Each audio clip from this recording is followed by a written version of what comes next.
Chapter 1. The World Before the Dreams. Year 74,126 BCE, Eurasian Steppe, late summer. Section 1. The long grass remembers. The wind moves first. It comes from the northwest, low and patient, sliding across the endless silver-green ocean of grass like the palm of an invisible hand. Where it passes, the stalks bow in slow waves that roll for kilometers, unbroken except by the occasional island of birch or the dark backs of grazing aurochs. The waves reach the feet of distant glacier-capped mountains and die there, spent, as though the world itself exhales and then forgets to breathe again. Beneath that wind walks the last true band of humans the Ice Age will ever know. 307 souls, no more, no less. They move in a loose crescent, the way wolves move when they are not yet hunting. Children ride on hips or trot beside elders. Men carry spears of ashwood tipped with black flint that flashes when the sun finds it. Women balance woven baskets on their heads and digging sticks across their shoulders. The old walk in the center, wrapped in fox and wolf, because the center is safest and the old are precious. Their footprints are light, almost apologetic. The earth has not yet learned to keep human marks for long, and the grass closes behind them within hours, erasing every trace that they were ever here. There are no names the future will recognize, not yet. The strong-shouldered woman with sun-black skin and clever, quick fingers will one day be remembered as Asha, but today she is simply the one who carves. The boy clutching a tiny ivory mammoth calf to his chest will never see 10 winters, yet his laughter will ring inside the bones of people who have not yet been born. The elder whose left eye is clouded white from an old aurochs goring still walks at the very front, because the band trusts the one who has already stared death in the face and kept walking. They follow the last great herds, mammoth, horse, reindeer, southeast ahead of the creeping cold that no one has named Ice Age because no one has needed to. The steppe gives and the steppe takes away. That is the only law they know, and it has always been enough. At dusk, they stop beside a shallow river that smells of snow even in late summer. Fires no larger than a man's outstretched arms are kindled from dried dung and last year's grass. Mothers nurse infants while fathers check spear points by firelight. Children chase one another between the tents, shrieking with joy that belongs only to those who have never seen a city. Above them, the sky is a deep, impossible blue, slowly bleeding into black. The first stars appear, indifferent and ancient. No one looks up and thinks the stars are wrong. No one feels the faint tremor far beneath the skin of the world, the first cough of a mountain that will one day be called Toba. The grass remembers everything, but it does not warn. It only bends and waits and keeps their footprints for one more night. 307 heartbeats settle into sleep beneath mammoth hide tents that smell of smoke, milk, and warm animal. The wind strokes the grass one last time and moves on. Somewhere far above the reach of human eyes, something vast and cold adjusts its orbit by a fraction of a degree and begins to watch. But on the ground, the world is still whole. For now. Section 2. The Shape of a Day. Dawn is a slow bruise of rose behind the eastern ridges. The first to stir are always the children. They wriggle out from under the warm weight of mothers and grandmothers, blinking against the pale light that leaks through the smoke hole.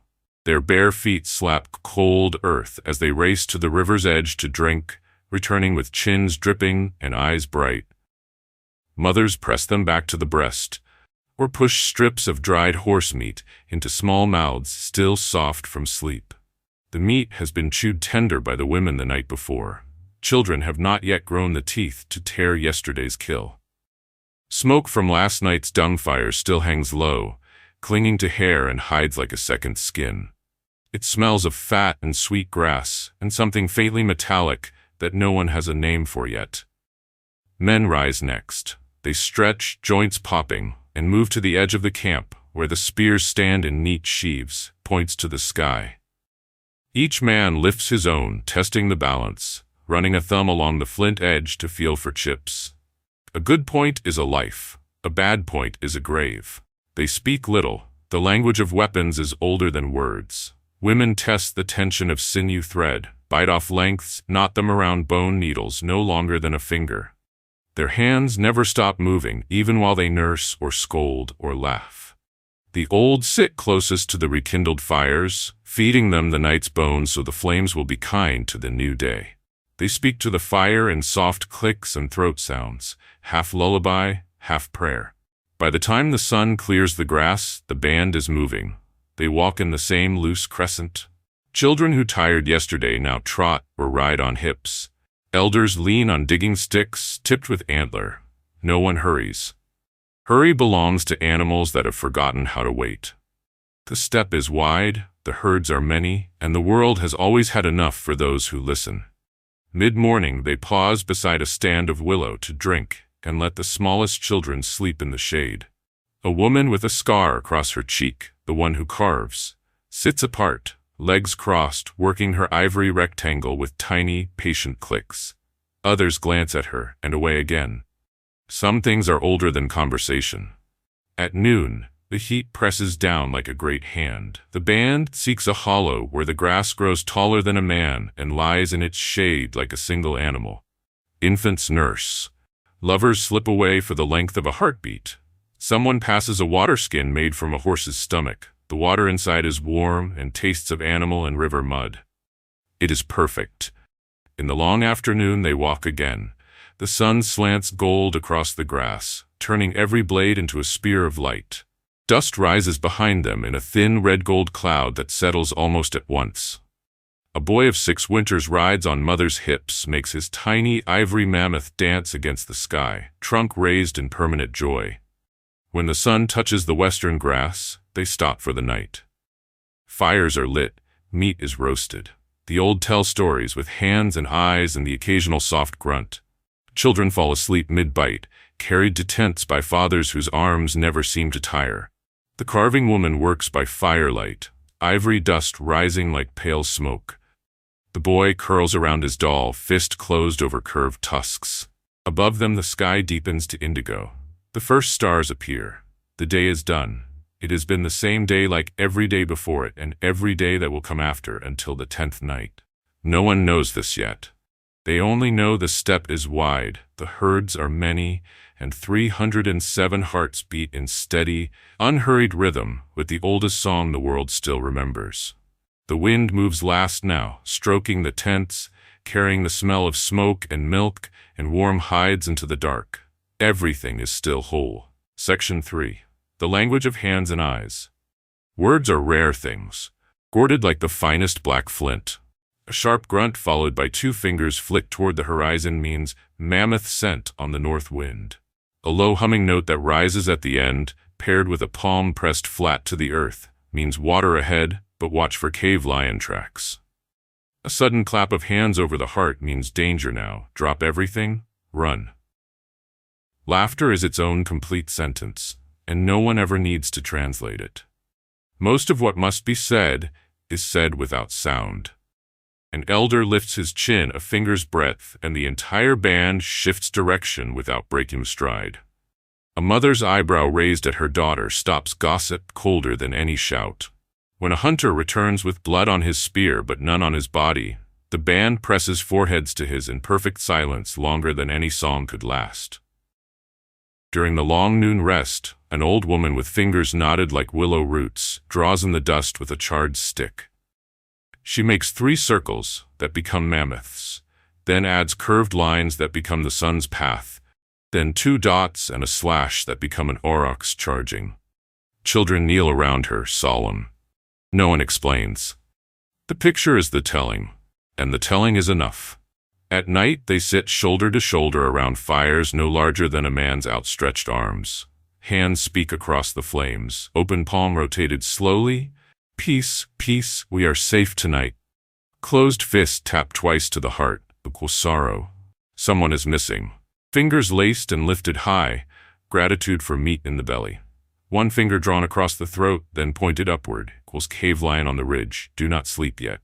When the boy of 6 winters drops his ivory mammoth calf into the fire by accident, the entire band inhales as one.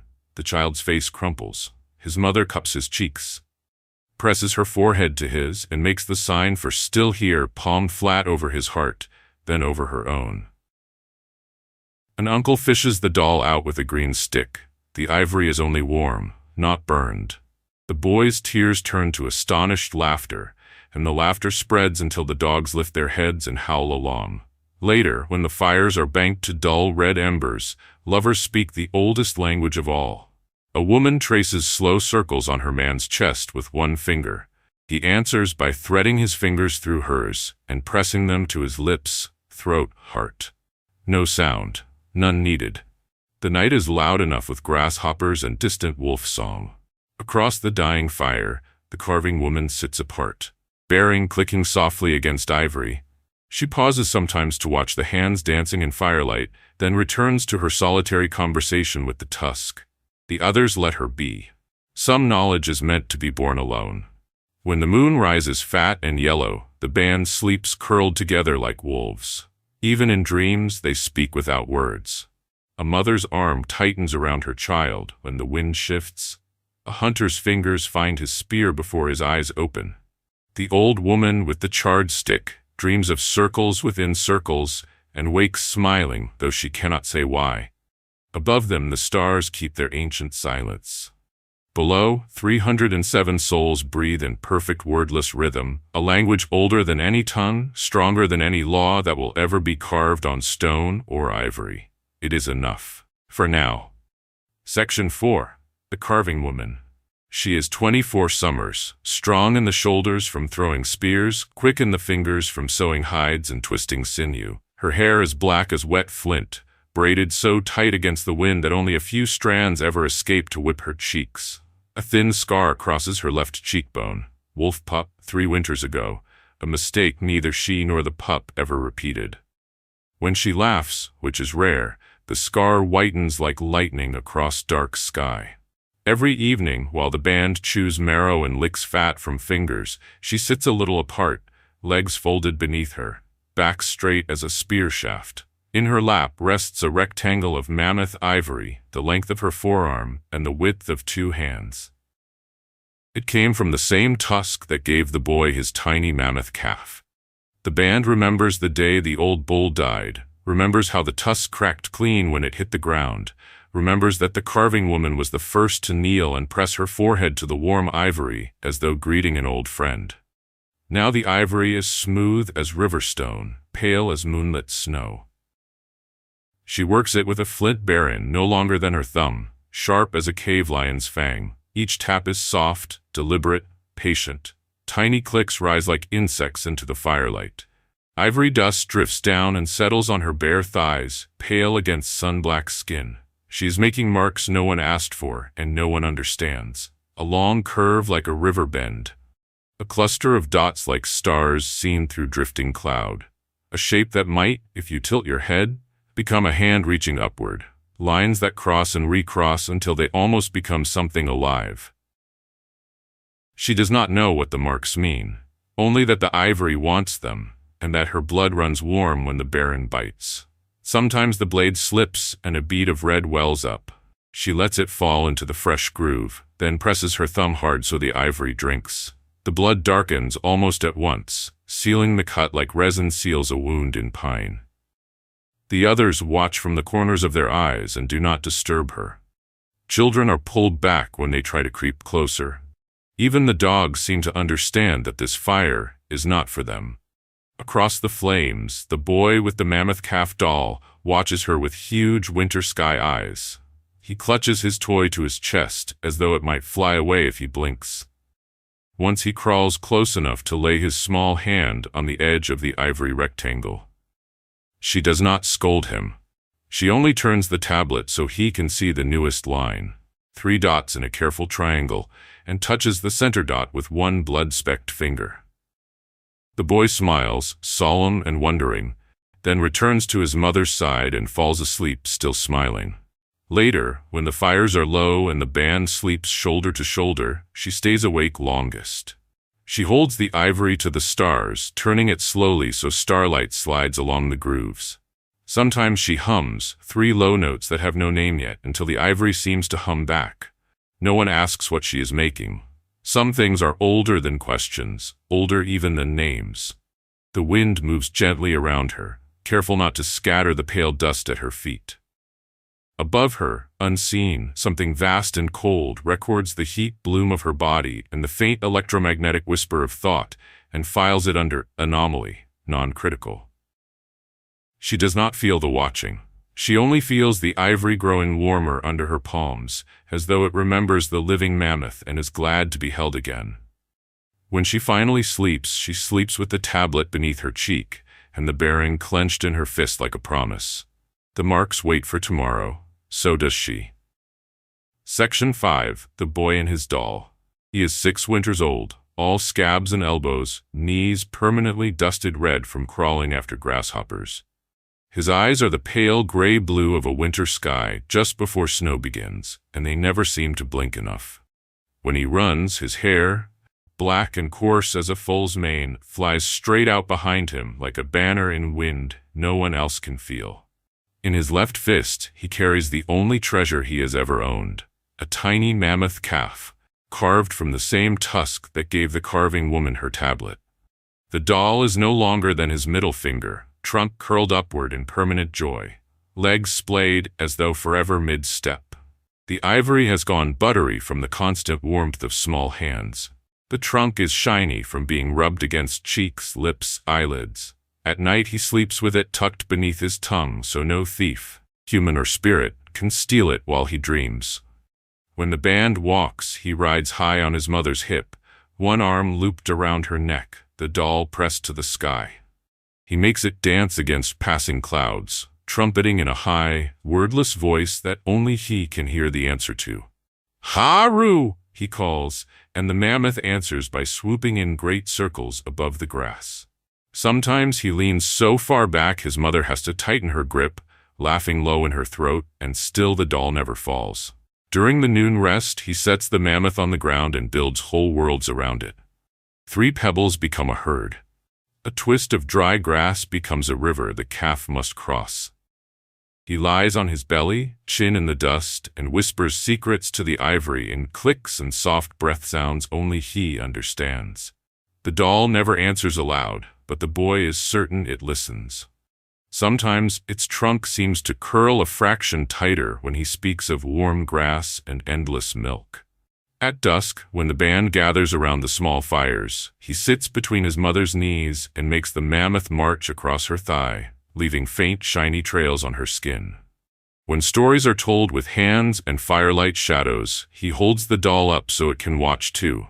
Once, an uncle pretended to steal it. The boy's shriek of rage was so sudden and fierce that the entire band froze. The uncle returned the doll at once, palms open in the sign for peace, and the boy forgave him by pressing the mammoth gently to the man's forehead, the gravest apology a child can offer. Every night he curls around the doll like a comma, small fist closed over curved tusks, thumb stroking the smooth belly until sleep comes. His dreams are full of warm grass and endless herds and a mother who never grows tired of carrying him. In those dreams, the ivory mammoth grows until it is larger than mountains, and he rides on its back while golden light rains from a sky that has never heard of ash. No dream has warned him yet that everything is about to end. He does not know that in 4 nights he will clutch the doll so tightly its trunk will cut his palm. He does not know that in 10 nights the doll will be lost forever between one world and the next. He only knows the ivory is warm, the milk in his mother's breast is sweet, and the mammoth calf is always there when he wakes. Across the fire, the carving woman watches him sometimes, her barren still for once. Their eyes meet, winter sky and sun-black depth, and something passes between them neither can name. She touches the newest groove on her tablet, 3 dots in a triangle, and the boy smiles without showing teeth, pressing his doll to his heart exactly the way she presses hers. The night wind moves gently around them both, careful not to disturb small dreams or large promises. For now, the boy is only 6 winters old, and the world is still wide enough to hold every joy he has ever known. Section 6. Signs the old ones notice. The milk-eyed elder has seen more winters than any living soul has a right to claim, 70, maybe more. His skin hangs on his bones like bark on an ancient willow, and his left eye is a clouded moon from the day an aurochs gored him and left him for dead. The band carried him for 3 days before he woke, coughing blood and laughing that death had been too slow to catch him. Ever since, he walks at the very front, because the band trusts the one who has already looked over the edge and stepped back. He sits now on a low hillock of dried mammoth dung, knees drawn up, chin resting on them, staring at the horizon the way sailors will one day stare at the sea, searching for storms that have not yet formed. 3 nights ago the stars fell wrong. A bright one moved against the pattern of all bright ones, slow as a beetle crossing the sky. It was not a falling star, those streak and vanish. This one crawled from east to west for the length of a man's hand before it slipped behind the grass and did not return. The elder watched until his good eye watered, then made the sign for sky-breaking 3 times and spat into the dust. No one asked why. They only moved the camp farther from the path the star had taken. Last night the wind carried a smell that was not wind, hot stone and old blood, though no lightning had walked and no animal had died nearby. The dogs whined and pressed their bellies to the earth. Children woke crying without knowing why. Mothers rocked them back to sleep with the old 3-note hum, but the notes came out cracked and thin. This morning the aurochs herd passed within easy spear range and did not bolt when the hunters rose. The great bulls simply turned their massive heads, nostrils flaring, and stared at the band as though seeing something behind them that no human eye could catch.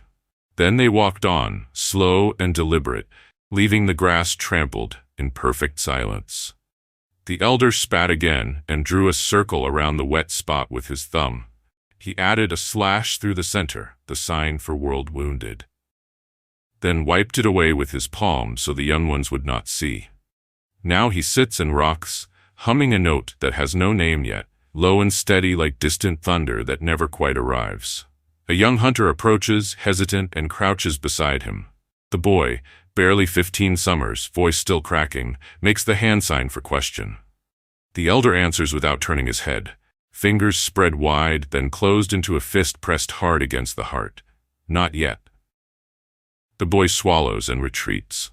Across the camp, the carving woman pauses in her work, barren still. She feels the elder's gaze settle on her like a hand on the shoulder. She meets his one good eye and sees something there that makes her blood slow. Recognition, maybe, or warning. He lifts 2 fingers, points them at the sky, then draws them down in a slow arc toward the earth, the path the golden light will one day follow. She nods once, though she does not understand, and returns to her ivory. The dogs will not stop whining. Children cling to mother's legs and refuse to chase grasshoppers. Even the wind seems to hold its breath as it passes over the camp. The elder closes his good eye and rocks faster. Something is listening. He signs to the fire when no one is watching. The fire burns a little bluer than yesterday and does not answer. Far above, invisible against the pale afternoon sky, a preservary drone the size of a small moon adjusts its orbit by 3 millimeters and logs a single line in lattices older than continents. Pre-implantation anxiety markers rising. Subject cohesion remains within acceptable parameters. Proceed. On the hillock of dung, the elder opens his eye again and stares at the empty sky until it hurts. He has seen 70 winters and more, but he has never felt the world feel this thin. He begins to hum the nameless note louder, rocking in time, a warning no one has ears for yet, a prayer no one has words for yet. The grass bends around him as though bowing to something coming that only he can see. Section 7. The First Shared Dream. Night 1. They sleep in a shallow depression where the grass grows taller than a man's waist, a green bowl that hides them from wolves and from the wind alike. The fires are banked to dull embers. Only a faint red glow marks where each hearth lies. Mothers curl around children like nested spoons. Spears stand in neat sheaves, points to the sky as though the band trusts the night to keep its promises. The moon is thin, a clipped fingernail of silver. The stars are sharp and cold. In the deepest dark, when even the grasshoppers have fallen silent, the dream arrives. It is not gentle. A mountain, no, a hole torn in the world, belches fire and black snow that falls upward. The sky turns the color of old blood left too long in the sun. Grass burns though no flame touches it. The air itself screams. People run, but the ash is faster. It pours into mouths, eyes, lungs like hot sand. Skin blisters and blackens. Children reach for mothers and become smoke between one heartbeat and the next. A boy clutches an ivory mammoth calf. The toy melts against his chest, and he does not even have time to scream. Every sleeper sees exactly the same thing. Every sleeper feels the heat, tastes the iron, hears the roar that is deeper than any animal throat. Then the dream ends as suddenly as a flint struck against steel. 307 bodies jerk awake at the same instant. For one terrible moment, the camp is nothing but gasping, clawing, choking. Mothers slap at their own faces to be sure the ash is gone. Fathers stumble to their feet, spears already in hand, searching for an enemy that no blade can reach. Children wail without sound, mouths wide, eyes white in the starlight. Even the dogs cower, tails tucked, refusing to bark. Across the dying coals, faces stare at one another. Strangers suddenly, painted with terror no spear can kill. The carving woman is already on her knees before thought returns. The ivory tablet is in her left hand, the baron in her right. She does not remember reaching for them. Her thumb is already bleeding. She must have cut it in her sleep, and the blood drips onto the ivory in fat, dark drops. She drags the baron across the surface in one savage stroke, a jagged peak, a belching mouth, black snow rising like smoke. The groove is deeper than any mark she has ever made. She presses her thumb into it until the ivory drinks the red, sealing the image the way a scar seals a wound. Only then does she look up.